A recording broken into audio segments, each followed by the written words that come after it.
Okay, Rabotai, we are on page Chaf Chet Amud Aleph, 28A1. Okay, and we are at the last piece, pretty much before the last piece before the Mishnah. Let's see what the Gemara is saying. Okay, so up until now we've been dealing with the idea of long life. There's a lot of people that are engaged now in longevity. Longevity is a big field of research. You want to make sure that you're eating the right things, that you're doing the right things, exercising, right medications, whatever it is, that they can do to make more money from you. Right, longevity. You're very happy for you to live a very long time. Says the Gemara, what do? No Zempic, no celery root, no whatever. What do you got to do? The Gemara gives a recipe for all these great rabbis that lived a very long life. And they asked them why they lived a long life. And they're, of course, as Adin is saying, we have the answer in the Torah that you honor your parents. But the Gemara says that that's referring to Olam Haba, not this world. And the story goes that there was a person who was honoring their father by getting down Shiluach HaKen, which is the other mitzvah that gets long life. And the young man fell off the ladder and he died. And Elisha ben Avuya, who already was leaning out of Judaism at the time, saw that and said, I'm out.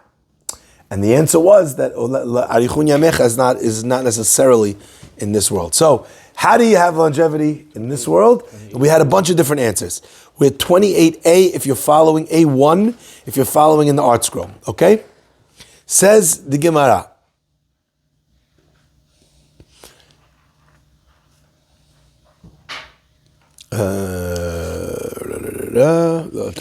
No, actually we did 28A1, we're on 28A2. Okay.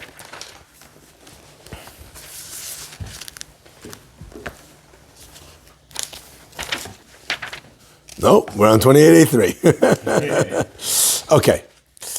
Right at the Sha'alu Talmidav et Rabbi Zera. Sha'alu Talmidav et Rabbi Zera.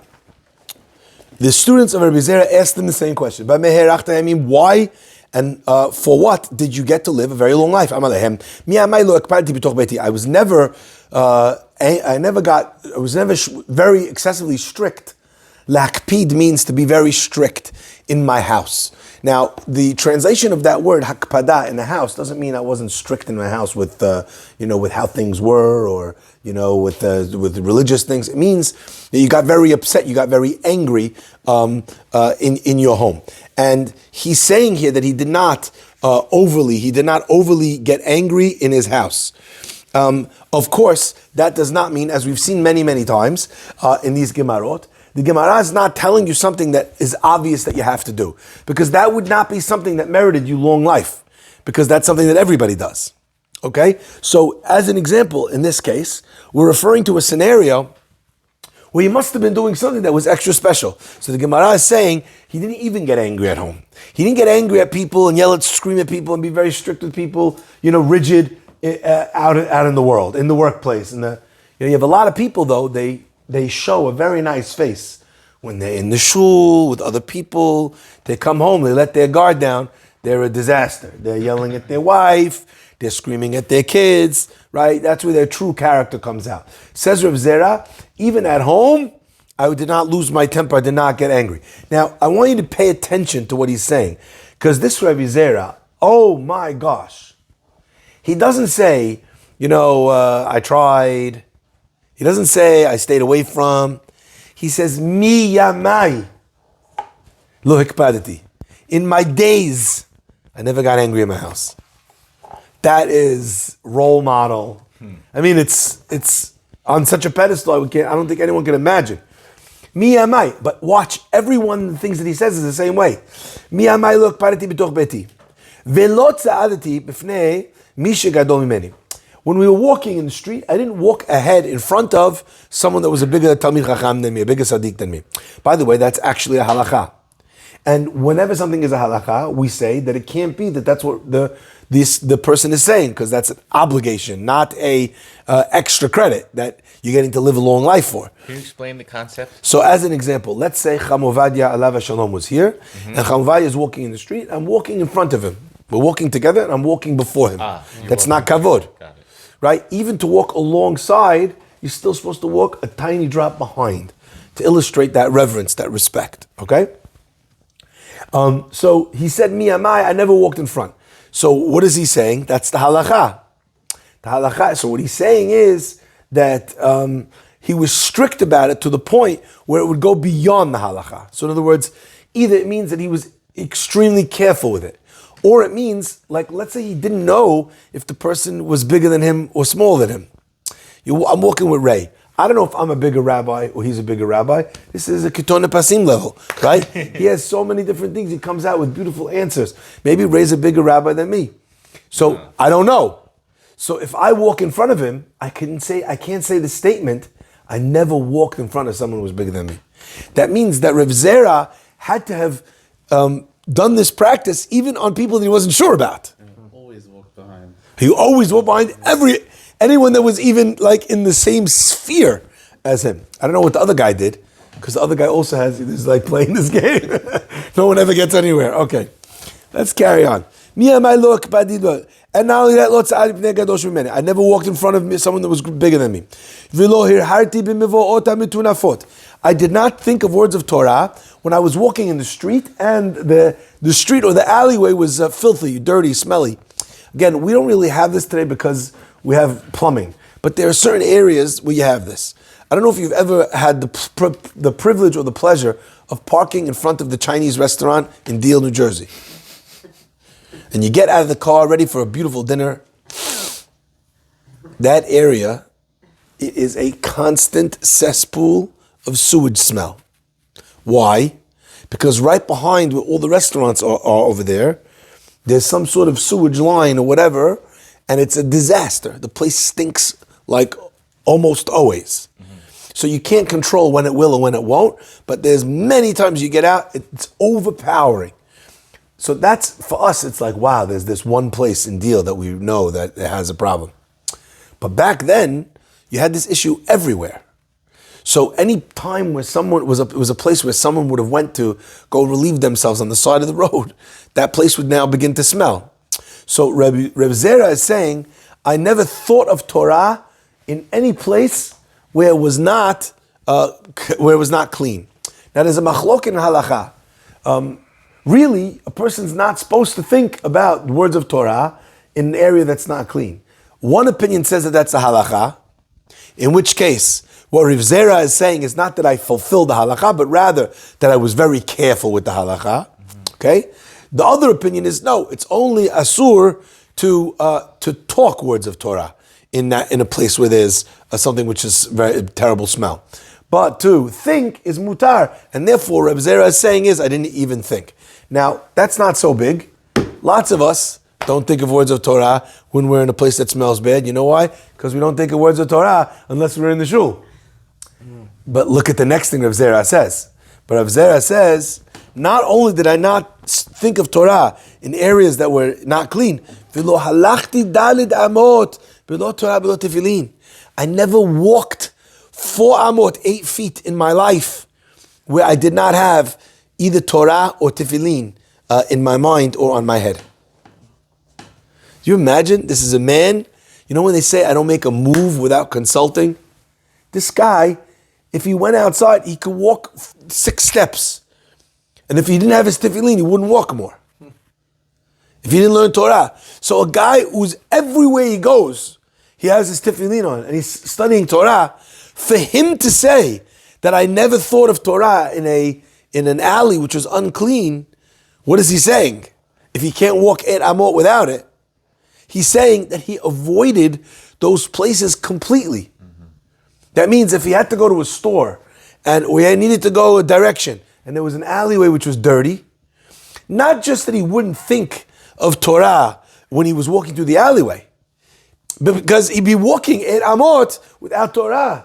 He'd have to walk an entirely different route in order to be able to get home. Because while he could walk through there without Torah, but he can't walk 8 amot without Torah.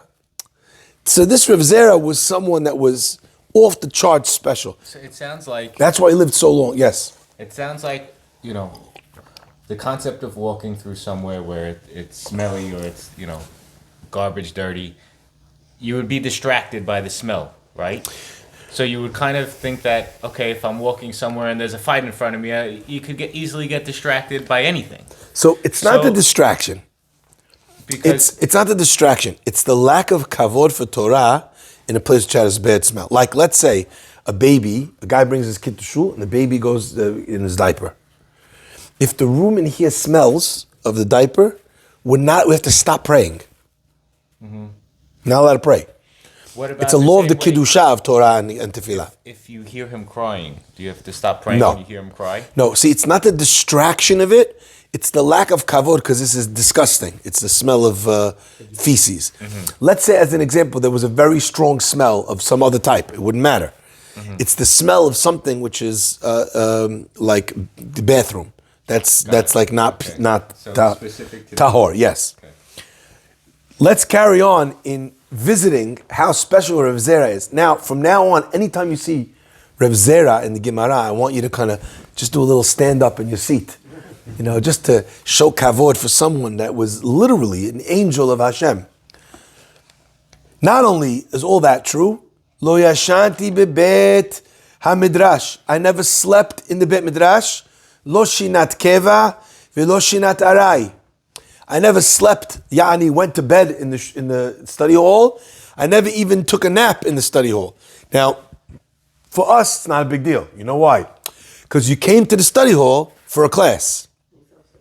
And now you fell asleep because you're exhausted, but you could kind of keep your eyes open for the 20 minutes. Or Rabbi Fai starts yelling so you don't fall asleep, whatever the case might be.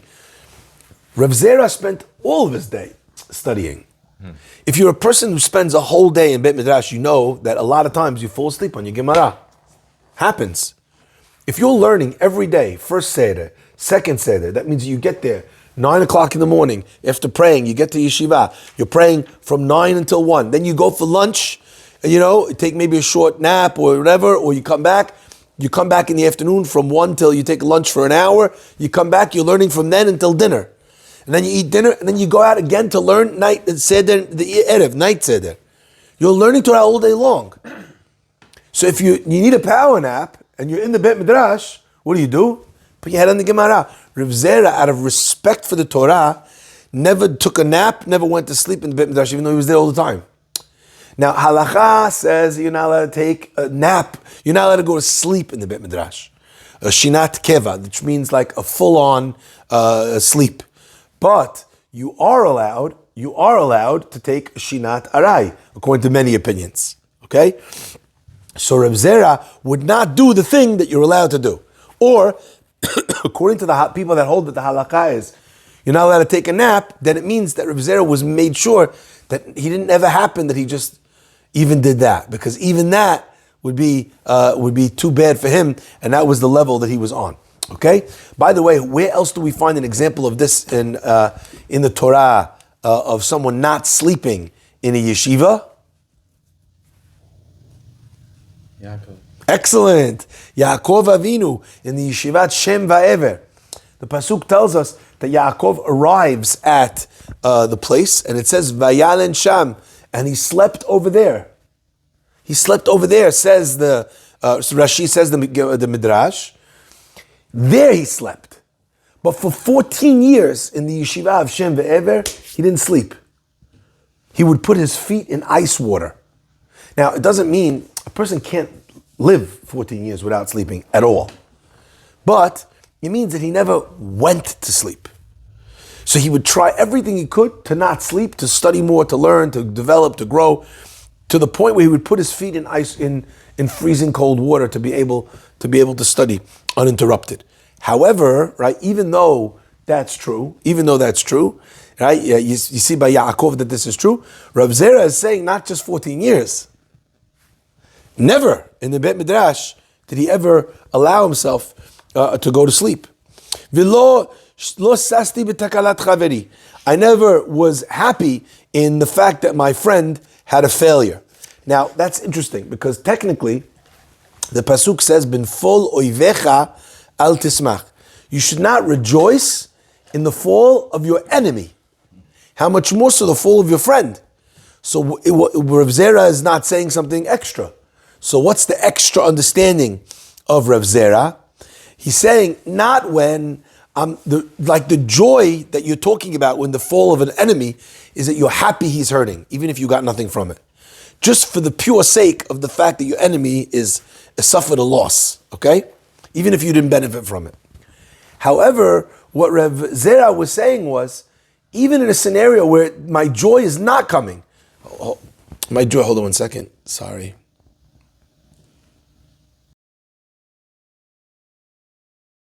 Saying, what's it called? That I didn't rejoice even in a scenario where it was not coming from animosity or hatred. Like as an example, let's say I'm in I was just thinking the other day, we were talking about the Knicks traded the Raptors. I don't know, only yesterday. Did you see that? Mm-hmm. They got rid of 2 amazing players. And what did they get for it? They got a star, right? But a star that doesn't owe them anything at the end of the season. Mm-hmm. So it could be that by the end of the season, they gave away 2 amazing players and got nothing. So imagine a scenario like that, right? Where I look at this other person and they made what potentially is a very bad deal for them to make. And I'm the Raptors on the other hand, right? I gave away a player who was basically leaving me anyway, right? And what did I do? Well, I got real players. Now I feel happy. I feel happy that I got a good deal and this guy did not get a good deal. Would you be allowed to feel joy in the other person, in the fact the other person was not able to make a good deal with you? That they were in a position where you could pressure them to give you something and lose out on the deal? I mean, there's a different way to think about it, right? One way you're thinking about it yourself, one way you're thinking about it on their negativity. So I think that's exactly what Rav Zera is saying. That normally you'd just be happy about the fact that you made a win. And you're not happy that the other guy had a loss unless you hate the guy. Rav Zera is saying that if there was a scenario where the other guy lost out, he only wanted win-win situations. If he was in a win-lose situation, even if he won, it broke his heart that the other guy lost. This is how special this person is. He only wanted to be in a situation where you're selling me the building and it's good for you, and I'm buying the building and it's good for me. That's when Rav Zera was happy. If the other guy wasn't winning, Rav Zera is not happy. Right? That's a special guy. Okay? All right, let's carry on. V'lo karati lechaverai bechakinato, and then we'll see in a second the second version of this Gemara, either of 2 versions, either bechakinato or bechanichato. What does that mean? I never called my friend by his nickname from the word kinui. We've already seen that, where you call a guy a nickname that he had from when you were kids. I don't know, the guy one time was walking and his pants fell down, he didn't have a belt, and from then on the kids in the class call him Pants. It's an embarrassing nickname. Eventually you get used to it. It doesn't really mean anything, it doesn't bother you, right? But that's just what they call you, Pants. Right? If the person does not like the nickname, the Gemara tells us terrible things about calling someone by a nickname they don't like. Terrible punishment. It can't mean that that's what Rav Zera was saying, because that's not an exemplary thing. It means even a nickname that the guy doesn't mind. Because if he minds it, then it's disaster. So Rav Zera is saying even a nice nickname. Still not kavod for the person not to call them by their actual name. Fascinating. The second opinion is, I didn't call him by Chanichato, his last name. Now, this is an interesting thing, because I grew up, friends called me Fahi. Right? Brody. That's what they call you. In the Syrian community, it's less common, because everyone has the same names. Right? You want to call a guy Chira, there's 3 people potentially in this shiur that could think you're talking to them. Like David here. Sorry? Like David. Yeah, exactly. So a last name is not enough of an identifier. I, unfortunately, had to go only to Ashkenazi yeshivot because there were no Sephardic yeshivot of caliber when I was growing up in America. Ateret had just started, by the way. That was the first year, was my year, or maybe the second year was my year, right? Go guess how many Fahis there are in an Ashkenazi yeshiva. Right? So, it was a good identifying feature. Rav Zera said he never called anyone by their last name. Why? Because, again, it's an element of lack of kavod. Now, why is it a lack of kavod to call someone by their last name? Sorry? Depends on the culture. Because Yeah. I like to be called my last name when it's people who, anyway, it's a bureaucratic person on the phone, let's say. Don't call me by my first name. I grew up in the village where the teachers called me by your first name. Right. So it depends on the culture. So I think you're talking about when they would say Mr. or Mrs. But if someone just called you by your last name, they just said Farhi. That's not respectful. It's not respectful. Not at all. It was. You could call him the wrong fellow. Mr. or Mrs. No, it was. As a child, you're talking about? Well, no, we grew up in an environment where they called by first name in the village. No, first name is good. But then even later on, let's say it was formal classrooms, it wouldn't be Miss Marmelstein, it'd be Marmelstein, Elliot, Johnson, whatever, It wasn't an insult. No one's saying it's an insult. Remember, if it's an insult, it can't be what Rav Zera is saying. Because an insult is a negative thing. He's saying a positive thing. So in other words, Rav Zera is saying that calling somebody last name is not proper respect. It might not be an insult. Rav Zera is saying, I don't care, culture, schmulture, I'm not doing it. I want to say, why did Rav Zera feel that calling somebody their last name is not respectful? I mean, Why would he feel that way? Individual. Excellent. Even if you come from a very respectful family, let's say your last name is David Amelech, Rothschild, okay? Let's say your name is whatever your name is. By the way, our video just got flagged on YouTube. Right? You understand? the nature, you call someone by their last name, even if it's a very respectable last name. But that means that you're just one of that clan. You're not you. Identity is the first name. Exactly. Your identity is your first name. So the first element of Rav Zera is, I didn't call you by your last name because just saying Chira, Towel, Mermelstein, whatever, is not enough. It doesn't say who you are. Oh, you're Farhi. Wow, you must be a rabbi. Yeah, I am a rabbi, but which rabbi Farhi am I? And again, not to say that I'm a better Rabbi Farhi than my father. I'm not. I'll never will be. But there's an identity. There's a singularity. There's a tremendous lifetime that you put into becoming the person that you are. So to not recognize that by saying someone, by calling them by their first name, is to not recognize that person's work, their achievements, their challenges, their victories. My friends.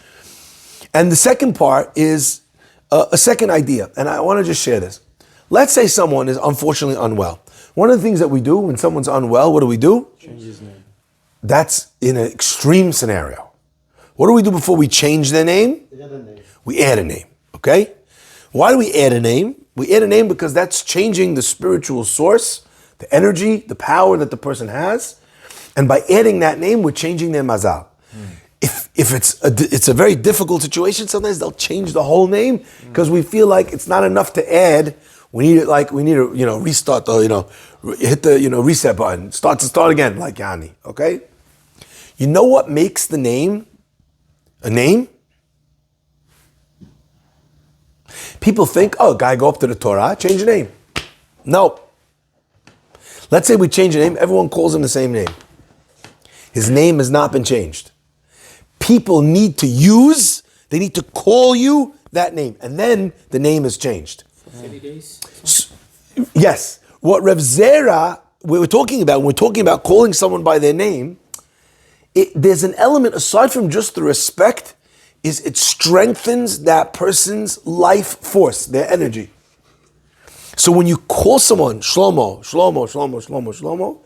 you're bringing out in this world that person's name. Fascinating idea. Stanley. Even for people who didn't add names, I remember a rabbi once telling me to because we live in an English culture, to make sure that I call all my children at least once a day by their Hebrew name, to bring out that koach in them. Beautiful. We actually just talked about that because we just started Shemot. And one of the things we talked about was the fact that they were able to keep their Jewish names. And that's one of the reasons for Geulah. So you're absolutely correct. There's an importance in terms of education, of saying their names, so they can remember who they are, where they come from, and having that cultural and religious identity. Excellent. Let's begin the Mishnah. Ve'od amar Rabbi Yehuda. This is very uncommon. When I was a child, many, many years ago, it was not considered grammatically correct, Nathan, correct me if I'm wrong, to start a sentence with and. Interestingly enough, today that has changed.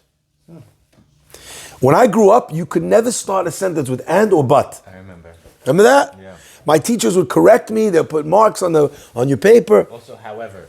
However is another one, Yes. right? Okay. Conjunctivitis, right? Okay.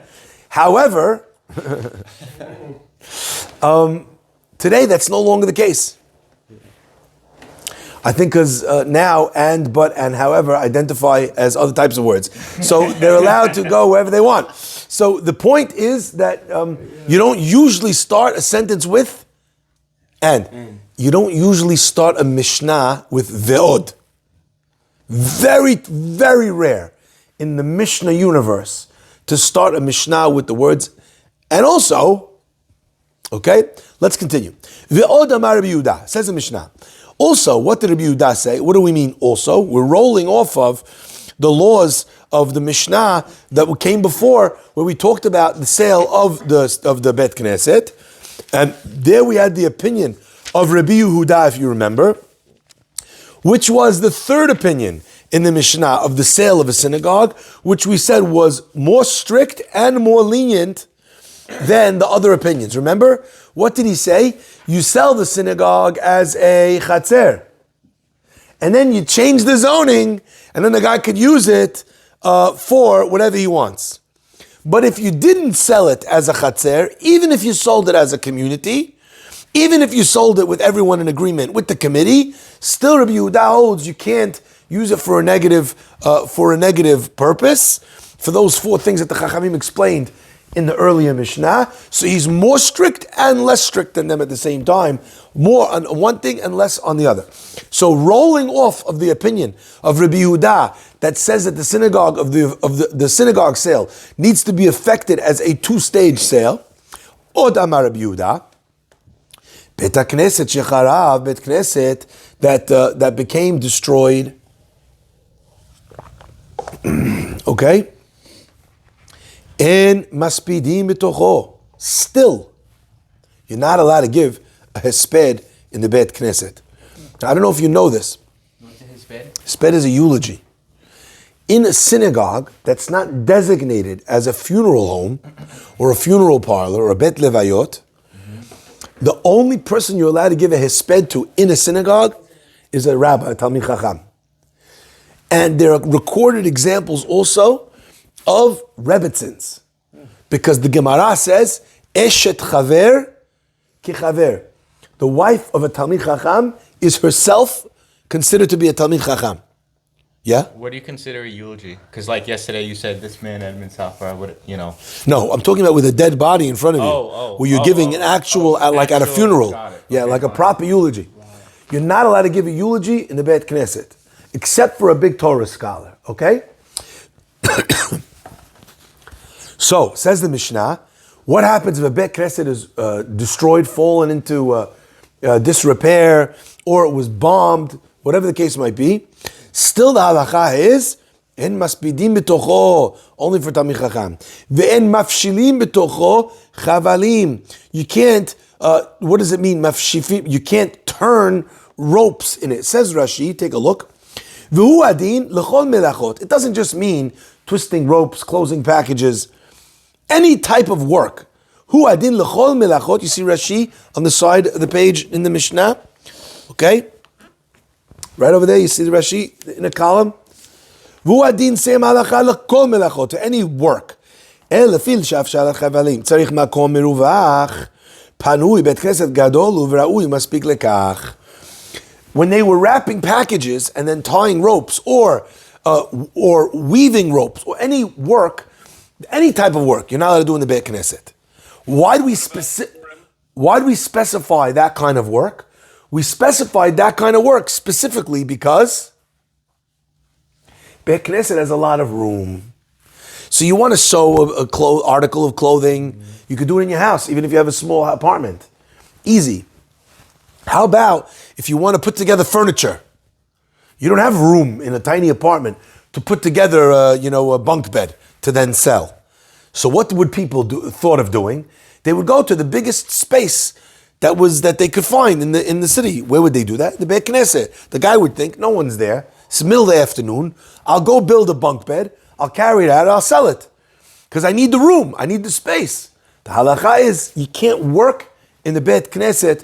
You're not allowed to do that because it's not holy. Haimi, I'm so happy to see you learning Torah with us. Hi. I'm very proud of you. Hi, Haimi. Abus Hayato. Okay, we're going to finish the Mishnah, okay, Haimi? What about Purim? Can you have all the people get together and make the Mishloach Manot? Is that work or not work? When you're making Mishloach Manot for a mitzvah, then it's a mitzvah, it's not work. Like, do you understand the fundamental difference, Nathan? If I'm making Mishloach Manot to give out, that's for the mitzvah of Mishloach Manot. If I'm making Mishloach Manot for the synagogue to sell, so the synagogue can make money off of it, that's a mitzvah. If I'm making Mishloach Manot because I'm a Judaica store, and I want to sell Mishloach Manot, I can't use the synagogue. How about if you're making the Torah store covers? I've done repair on those with the strings that go the same way, and you're sewing that. Absolutely, it's for a mitzvah. Okay? So you can sew that. Absolutely, yes. You're distinguishing between Shabbat work and commercial work. No. Yes. No.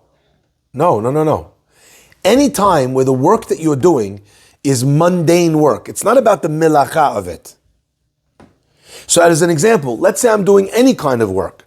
I want to sit and make the Beit Midrash my office. I'm sitting on my computer. I'm doing business deals in the Beit Midrash. I'm not allowed to use the Beit Midrash as a place for work. I'm distinguishing between holy work, in other words, for the sake of a mitzvah, and work which is for the sake of parnasah.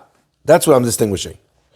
If I want to have a meeting to start Hatzalah, and someone's going to take notes and whatever we're going to do, we don't have an office, but we want to save lives, absolutely you'd be allowed to use the shul. Even though as terms of the office, it's exactly identical to an office in somewhere else. I'm printing emails, I'm writing notes, I'm doing everything, but it's for the sake of a mitzvah.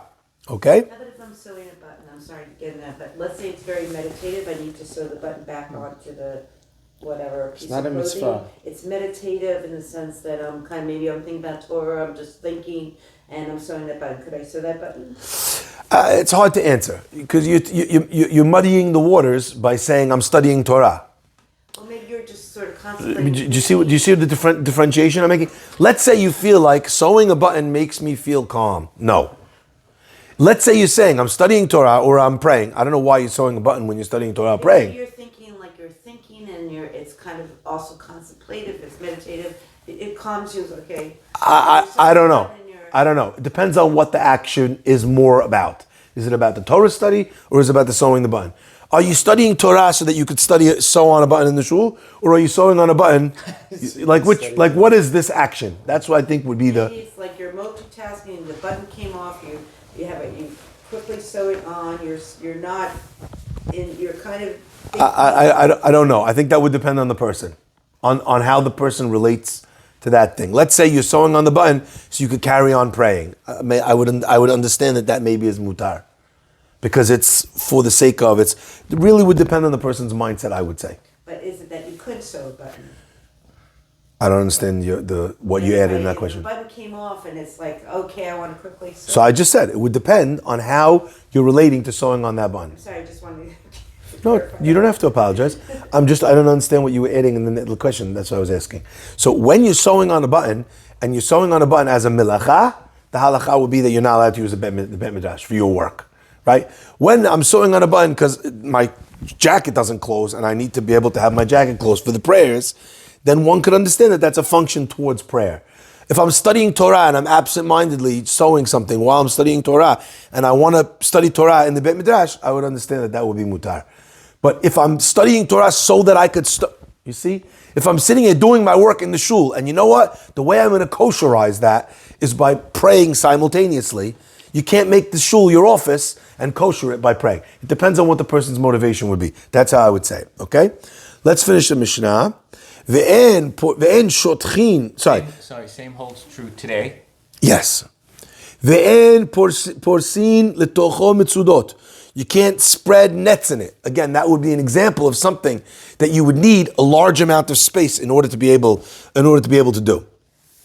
What's the chidush if we just said to you, "En mafshlin v'tocho chavalim"? We just said that you can't do that. So you can't do work. Why are we adding another example of work? The answer is that the first one, you're actually doing the milacha of the milacha. The second one, these nets are already created, they're already made. All I'm doing is spreading out the nets so that I could fold them. So I'm not doing a melacha. This goes back to your point, Nathan. It's true, I'm not doing a Shabbat forbidden melacha, but I'm still doing this work. It's a mundane purpose in the Beit Knesset, okay? And you can't do that.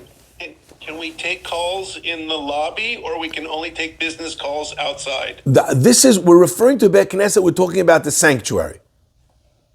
So we can take business calls in the Beit Midrash, but not upstairs? Bet Midrash is a bit different question. Right now we're talking about, what's it called? We're talking about the Bet Knesset. And we're talking about the Beit Knesset that's Beit ruined. Knesset, even when there's no one there. Yes, correct. Doesn't matter if anyone's there, it's always a Bet Knesset. What would be the Midrash? This Midrash is also a Bet Knesset. Right? So here you wouldn't have it.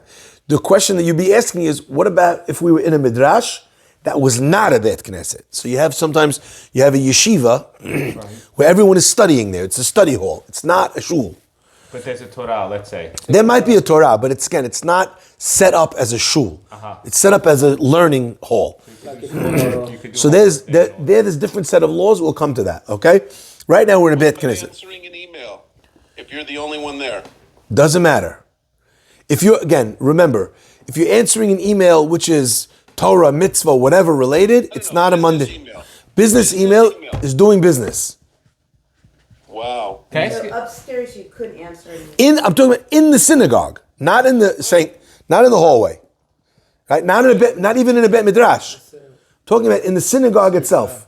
Yeah, because sometimes you could be upstairs and somebody will send you a text and you are not even thinking about it, but you reply that. Rabbi- Something which is a mundane thing. Now remember, the same way you're in a synagogue, someone says to you, what are you doing later today? You don't have to say, that's not a business practice. You're not doing something which is specifically not for the Bet Knesset. It doesn't say that you can't say a word in the Bet Knesset that's not Torah related. But the minute it crosses over into a business transaction, into a business practice, now you're doing business in the shul. That's not appropriate. I sold the car near Shabbos Garet. Yes, exactly. It sounds like Yeah. sounds like this was created for the idea, like how you explained it before, where bringing something to the shul, in order to take out Okay. physical labor. Let's just say. Yeah. Now you're kind of expanding on it to say, no emails in the Beit Knesset. But it's not why you went to the Beit Knesset. You didn't go to the Beit Knesset to write an email. Correct. It just so happens that you're in the Beit Knesset and you're responding to an email. Correct. Is that different because you didn't go to the Beit Knesset to write the email rather than you're doing it? We will see that it's not. You're asking a good question. How do you know where you're moving from? The Mishnah talks about doing a melacha of some sort. How do you know that you can't answer an email? That's talking, you're building a house, you're doing something, Who said that? The proof that it's not a melacha is that when we talked about the nets, not the basketball team, right, was no melacha. I just brought the nets in, I'm folding them over. So Ray is going, okay, maybe it's not a melacha. You don't have to do a physical action where you created something, but maybe, you have to at least do an action. Let's see. Says the Mishnah. Ve'en shotchin al gago perot. You can't spread out fruit to dry on the roof. Now we're going to a much higher level because now we're no longer in the sanctuary. We're on the roof of the shul. Still, there's a level of sanctity in the shul where you can't dry your fruits. Again, think about what this looks like. Yeah, you'd come into the synagogue, you're spreading out your fruits on the roof. You're using the synagogue. This is the place where I'm drying my fruits for my business. It's not an appropriate thing. But here's where we see the last piece, which is what Ray was talking about. You can't make the Bet Knesset a shortcut. You're on the porch of the synagogue. You had Kiddush. You now want to walk through the synagogue to go out of the synagogue. You can't walk through the synagogue as a shortcut. So someone asked me, how do you get out of the porch then? How do you get downstairs? The answer is there's a staircase on the side where you don't need to go through the shul. What happens if you walk through the shul, or you want to walk through the shul, or you have to walk through the shul? If you have to walk through the shul, you got to get your tefillin. You didn't make the shul a shortcut. Yeah, I needed to go into the shul. But if you had no reason to go into the shul, you're not getting your talit, tefillin, you're not meeting someone in there to go walk back home together. You're just walking through because it's quicker to walk through, inappropriate. So what do? You sit down and you say one pasuk. The custom actually is to say which pasuk? Ashrei yoshvei betecha od yalu chasela, which is, again, a pasuk everyone knows by heart because everyone knows Ashrei, at least the first pasuk. But even more so, the translation of the words are, praiseworthy are those that sit in your house. So you're literally saying the pasuk that says, I'm not walking through, Ashrei yoshvei betecha od yalu chasela, we will further praise you forevermore. Shneimar, ve'hashimoti et mikdashchem. The pasuk says, how do we know that this is true even now? The end of the Mishnah is going back to the beginning of the Mishnah. How do we know this is true even when the Bet Midrash, Bet Knesset is destroyed? You might think that's only the Bet Knesset when it's functioning. But when it's destroyed, it maintains its Kedusha. The pasuk says, ve'hashimoti et mikdashchem. I'm going to destroy your synagogues, or I'll let them become desolate. Kedushatan af kishehen shomemin. It says, I will destroy, or I'll make them desolate, your mikdashchem, your holy places. That means that even in this desolation, they're still called mikdashchem, your holy places. So therefore, you see that it maintains its kedusha even in its desolation. Alu bo asavim. What happens now in this Bet Knesset has grass growing in it. Lo yitlosh. You should not pull up the grass. What's it called? From the Bet Knesset. Why? Mipnei agmat nefesh. Because it causes pain to see the grass on the ground growing up. Now, what does that mean? So I should not rip it up because leaving it causes people to be upset? What are we saying? And the point is, yes, we want people to be upset. Why do we want people to be upset? If they see a synagogue in its ruins, they see grasses growing wild in the synagogue, it's going to make them feel bad about it, and that will cause them to pray to Hashem to fix the situation. Sometimes, by fixing a situation, what do? We ensure that it doesn't get fixed. If you paper over the cracks, what happens? No one does the fixes. So sometimes allowing the cracks to be visible makes us fix the problem that we had in the first place. So are you just saying that God is going to fix it on his own? That's a little No. different. What do you mean, fix it on his own? No. Like, oh yeah, guys, if you see grass coming out of the floor, don't pick it up. This means a synagogue that was destroyed, but not only is it destroyed. I felt like roots coming out from the floor. Oh, no. That you have to take care of the synagogue. Oh, okay. Like, by the way, in the synagogue, you've probably never seen this in your life, but if you go to Poland, you go to places like this, Russia, places where Jewish communities, even by the way, Halab now, Synagogues that people used, sometimes hundreds, they could have used for thousands of years. Bombed out, there's no Jews. What happens to that shul now? It's wild. You should Google synagogues if after the Nazis came here, Yamach Shemam v'Zichram. Synagogues that were blown out on either Kristallnacht or afterwards. The Jews were then all brutally massacred in gas chambers and by the Einsatzgruppen. And they have in the shul, trees are growing. It's wild to see. It's very painful that you see the bima and there's bushes growing and there's grass and there's trees. But that causes a person to look at this and you say, Hashem, please, take nikama, restore the synagogues, bring back the people, etc., save us from our enemies. So it causes the people to pray, and as well, if it's a local synagogue, it might cause the people to repair the synagogue. Okay, that was my question. Right? Because so if it's still encouraged, even though you see it, and let's say the Jews came back. Mission one, let's use the same synagogue in the same spot and Correct. repair it. Yes, and that.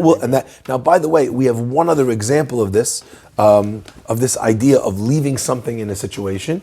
The halacha is that whenever you bury someone, you bury them in shrouds. Correct? You don't bury them in their clothes. You bury them in shrouds. What's the one exception? When someone was murdered, they bury the person the way they were murdered, with their clothes, with their shoes, with the blood. Wow. Why do they bury them that way? Says the Chazal, because the neshama comes to the heavenly court dressed in the clothing in which that act was perpetrated, and in Shamayim that causes an anger which ultimately brings about justice in this world. Isn't that wild? Baruch Adonai Le'olam, Amen ve'Amen.